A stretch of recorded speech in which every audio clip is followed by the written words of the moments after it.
First Chronicles chapter 12, verse 32 says the following: Of Issachar, men who had understanding of the times to know what Israel ought to do, 200 chiefs, and all their kinsmen under their command. Now, what's going on? First Chronicles 12 records a moment of massive national transition, following the crisis and power vacuum left by King Saul's death. The fractured tribes of Israel unified at Hebron to crown David as their new king. Now, among the 12 tribes, one group stood apart, not for their military strength or their numbers, but for something rarer: wisdom. You see, the sons of Issachar were men who had understanding of the times, to know what Israel ought to do. In a moment of national transition, their clarity was a gift to an entire nation. Now, we as Christians live in such a moment, as the world's financial architecture is undergoing changes more profound than most people realize, and the people of God are not exempt from the need to understand them. This is not a call to anxiety, it is a call to wisdom. The global financial system is in the middle of a fundamental restructuring. The United States government has begun treating Bitcoin not as a speculative curiosity, but as a strategic national asset. As of this writing, President Trump has already signed an executive order establishing a strategic Bitcoin reserve and a broader U.S. digital asset stockpile, directing the government to hold and not sell confiscated Bitcoin as a long-term reserve asset. This was in 2025. Meanwhile, the U.S. Senate has advanced the Genius Act, a landmark legislation that would create a federal regulatory framework for stablecoins, digital currencies pegged to the U.S. dollar. This was in 2025 as well. And institutions like BlackRock and JP Morgan are not watching from the sidelines. They are tokenizing real-world assets such as stocks, bonds, real estate on blockchain infrastructure, with BlackRock's BUIDL fund representing one of the first major institutional moves in this direction. Now, these developments reflect what digital economists have anticipated for years, that Bitcoin and decentralized infrastructure would eventually force a reckoning with the assumptions underlying traditional central banking. John chapter 17 records Jesus praying for his disciples. I do not ask that you take them out of this world, but that you keep them from the evil one. You see, we're not called to monastic withdrawal. We're called to faithful presence in this world, to live, to work, to give, and to steward within the very world Christ came to redeem.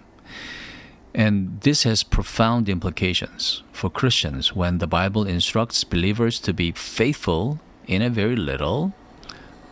Before being entrusted with much, it is speaking of money, the currency of the earthly city. Faithfulness with money requires understanding money.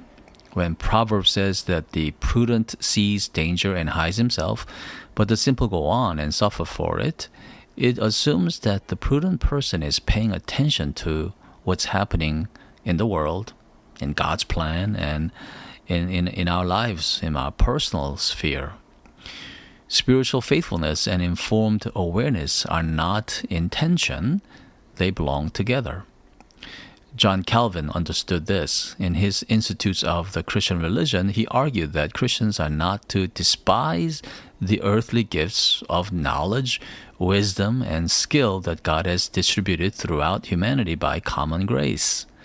To refuse to engage wisely with the world's structures is not piety, it is negligence. There is a quiet but powerful form of bondage that does not look like enslavement at first.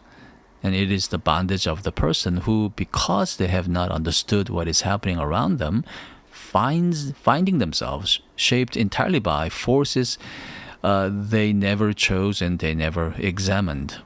You see, an uninformed mind does not float freely above the world. It is actually carried along by it. The Apostle Paul's warning to not be conformed to this world, but to be transformed by the renewal of your mind, assumes an active, engaged intellect. Transformation is not passive. It requires knowing what you're not conforming to. A Christian who does not understand how their savings can be eroded by inflation or how a digital dollar might function differently from a paper one is not free from the financial order. They're simply uninformed about it. Abraham Kuyper, the Dutch Reformed theologian and statesman, famously declared that there is not a square inch in the whole domain of our human existence over which Christ, who is sovereign over all, does not cry, "Mine." You see, that claim includes the domain of money as well, markets and monetary policies. If Christ is Lord over it, his people ought to understand it. Now, that claim is a burden as much as a privilege, which is precisely why pastoral care is essential here, because the danger runs in two directions.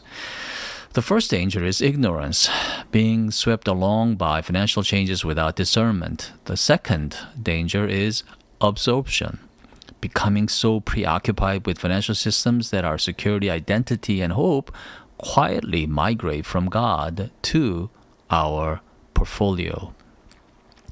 Jesus did not merely warn against poverty, he warned that you cannot serve God and money. Tim Keller observed that money is one of the most powerful counterfeit gods precisely because it promises what only God can provide: security, significance, and freedom. The goal, then, is not to become a crypto enthusiast or a financial prophet.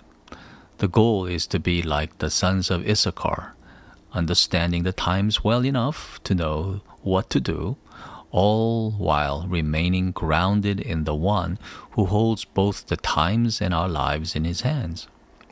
Wayne Grudem helpfully reminds us that work, trade, and financial stewardship are not unfortunate necessities in a fallen world, but reflect something good and God-given in creation itself. So, to steward well, we must understand well. So, if you are a follower of Christ, you do not need to master blockchain technology or trade Bitcoin to be a faithful person. But you do need to be awake to the world your neighbors, your children, and your church members are navigating. You need to understand why the U.S. government is stockpiling digital assets, what it means when stablecoins start functioning as everyday currency in nations that have lost trust in their own money, and why the tokenization of assets could reshape how ordinary people own and transfer wealth. Being informed is not the same as being anxious. Being aware is not the same as being entangled. Our citizenship is in heaven, but we live out that citizenship in a particular moment, in a particular economy, with neighbors who are vulnerable and with resources that God has entrusted to our care. The sons of Issachar understood the times, so may we also understand ours, and bring that understanding back to our congregations, our families, and our callings, as those whose wisdom is finally answerable to God and God alone. Well, that's it.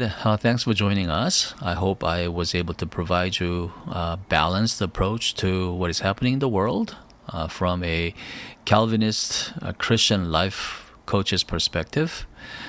Thanks for joining us, and until next time, to all who love the Lord with an undying love, may God's grace and peace abound in you today and forevermore.